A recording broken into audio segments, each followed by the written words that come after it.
The sun was barely rising over the tarmac at LAX when Mia Carter adjusted the brim of her faded cap and tugged her suitcase behind her. At 23, with soft curls tucked into a ponytail and a face too kind for the harshness of aviation school, she looked more like someone's younger sister than a certified flight student. Today wasn't about flying, though. She was just a standby passenger, hoping to make it to Denver for her father's memorial. Mia clutched her boarding pass, seat 34B. Economy, middle seat. Great. As she walked down the jet bridge, she heard laughter behind her. Two off-duty pilots in uniform were whispering, one pointing toward her.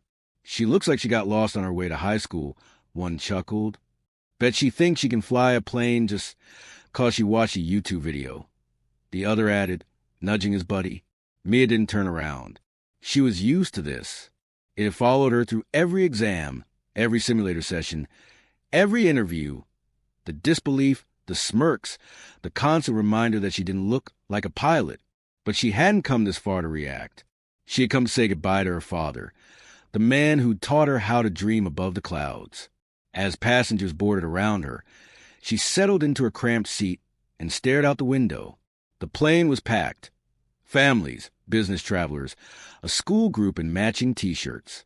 She closed her eyes, exhausted, unaware that the next 4 hours would tear her life apart and make her name echo around the world. Up in the cockpit, Captain Reynolds and First Officer Blake were going through pre-flight checks. No one had any idea that within hours, both men would be unconscious, and the only person capable of saving the flight would be the girl in 34B. 30 minutes into flight, Mia dozed lightly as the hum of the engines lulled her into half-sleep. A flight attendant passed by, offering drinks, but she declined. Her mind was somewhere else, images of her father in his old hangar, grease on his hands, telling her, the sky doesn't care who you are. It only listens to skill. Suddenly, the calm shattered. There was a loud thud from the cockpit.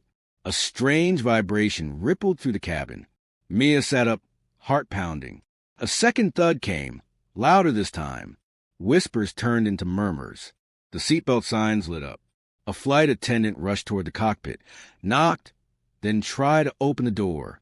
It wouldn't budge.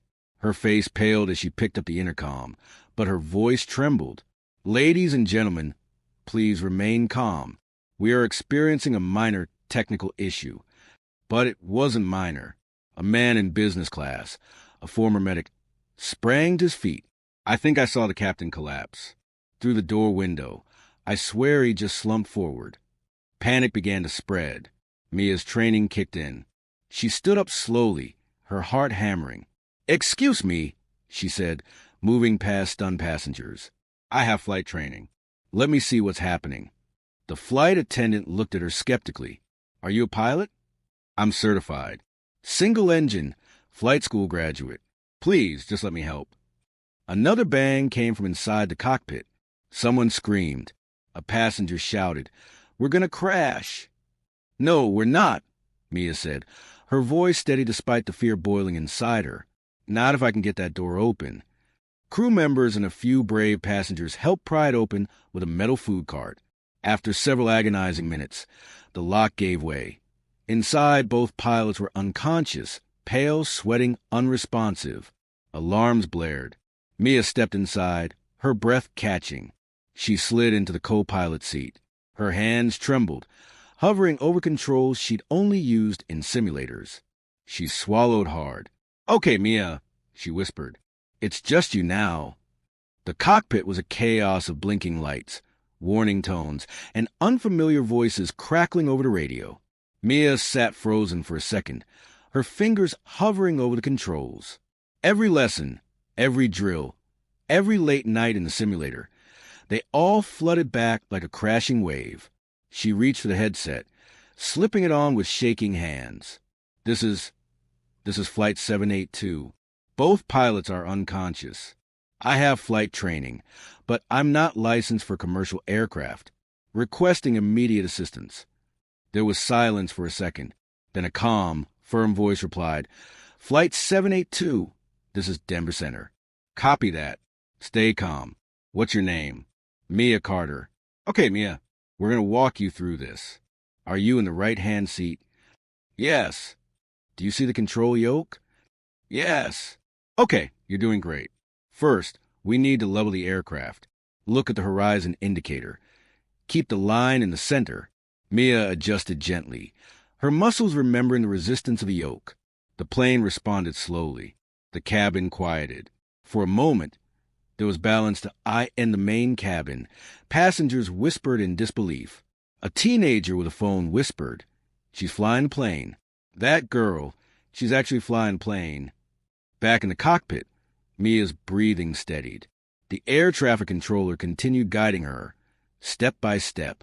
She identified altitude, checked speed, adjusted heading, like she was back in training, but this time with 148 lives depending on her. "Denver Center, what's the ETA to nearest runway?" she asked. "Rerouting you now. You'll be landing in 41 minutes at Colorado Springs. Emergency crews are on standby." "Copy that." Suddenly, one of the warning lights blinked red. We got another problem," Mia said, voice tense. Cabin pressures dropping. In the back, oxygen masks deployed. Screams echoed. Mia's hands gripped the yoke tighter. "I need help now," she said. "I'm losing them." But the controller's voice remained steady. "Mia, listen to me. You've got this. Breathe. Follow my lead." She nodded, even though no one could see. This wasn't a drill. This was survival. Mia's knuckles were white as she fought to maintain altitude. The plane trembled, dipping slightly as turbulence struck. Oxygen masks dangled across the cabin, and frightened passengers clutched each other in silence. Every breath Mia took fell heavier, like the weight of 148 souls had settled directly on her chest. "Mia, we're adjusting your descent," the controller said. "Drop to 18,000 feet. It'll help stabilize the cabin pressure and buy you time." She acknowledged, easing the yoke forward. The aircraft responded, shuddering but compliant. Slowly, the warning lights dimmed. Some sense of balance returned, but she knew this wasn't over. "Mia," the voice came again, calm but urgent. "Do you have any experience landing a commercial aircraft?" She hesitated. "Only in simulators. Cessnas, mostly." "Okay," the controller said, not missing a beat. "We'll treat this like a simulator. I'll talk you through every inch." Back in the cabin, a small girl pointed to the cockpit. "Daddy, is that lady really flying us?" Her father nodded, teary-eyed. "Yeah, sweetheart. She's saving us." The passengers, once laughing, doubting, were now silent. Respect replaced ridicule. "Mia," the controller said, "start preparing for descent. Reduce throttle. Flaps to position 1. You're 15 minutes out." Mia followed every instruction, her movements careful, mechanical. Her brain was on fire with focus, her training guiding her hand like a ghost at her side. "Mia, you're doing beautifully," came another voice, this time a woman. "I'm Captain Leah Torres. I'm on the ground at Colorado Springs. I've landed this jet 100 times. I'll guide you through the final." Mia swallowed hard. "I'm listening." The terrain came into view, mountains in the distance, the flat stretch of land below. Runway 17 glistened like a narrow hope in haze. Wind gusts tossed the plane gently. Mia adjusted, correcting her heading. Her fingers moved without hesitation now. Instinct had taken over fear. Gear down. She flipped the lever. Flaps full. Done. Steady. Keep her nose level, that's it. The ground rushed up to meet her. Mia held her breath and prayed. The wheels hit the runway with a thunderous jolt, harder than textbook perfect, but steady enough to hold. A sharp bounce. Then rubber screamed against asphalt as the aircraft finally settled. The nose dipped slightly before Mia corrected, pulling back gently on the yoke as the plane thundered forward. "Reverse thrust now," Captain Torres coached over the radio. Mia reached the controls. The engines roared as the plane decelerated. Passengers clutched armrests, some silently crying, others whispering prayers. The end of the runway neared fast. "Brake, now." "Easy. Keep it centered." She obeyed. 10 seconds later, the aircraft rolled to a complete stop, just yards from the edge of the tarmac. There was a beat of silence. Then cheers erupted from the cabin. Sobbing.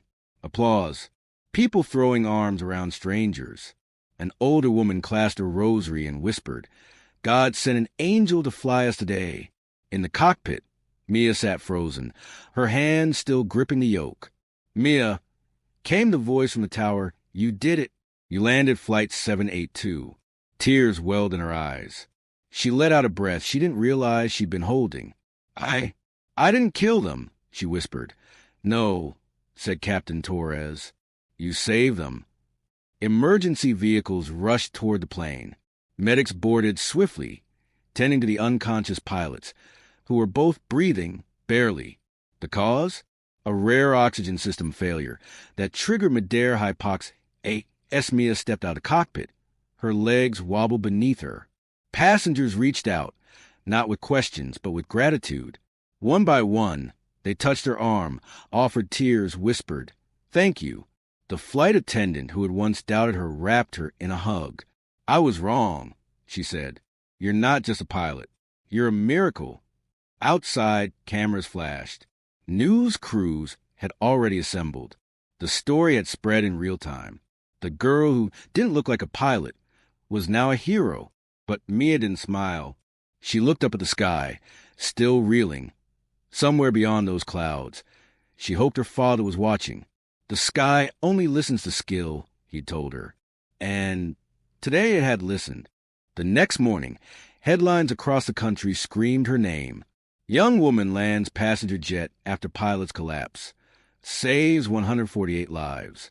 Flight school graduate becomes national hero. They laughed at her, but she flew them home.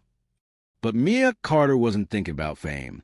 She sat quietly in the hospital room, beside Captain Reynolds. He was awake now, pale but recovering. His eyes met hers. "I remember you," he said hoarsely. "You were in 34B.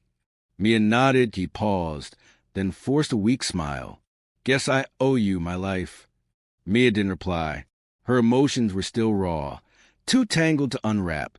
She was grateful everyone survived, but a storm still brewed inside her, a mixture of grief, disbelief, and something deeper, validation.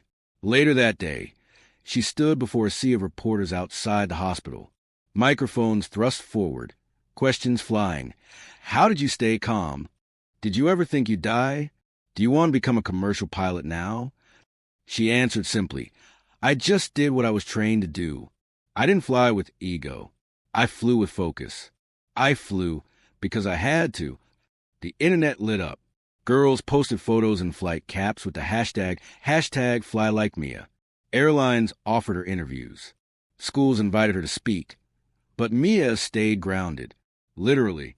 For days, she didn't go near a runway. Instead, she finally made her way to Denver, to a quiet cemetery where her father's name was carved into stone. She knelt beside the grave, the wind soft against her face. "Dad," she whispered, "I flew your way. Not perfect, not polished, but I brought them home." A single tear slipped down her cheek. She stayed there until sunset, alone but not lonely. The world had changed. People who once doubted her now saw her clearly. She wasn't the girl in 34B anymore. She was the one who took control when no one else could. The one who silenced doubt with action. The one who flew. And somewhere in the sky above, the clouds moved just slightly, as if shifting to salute her.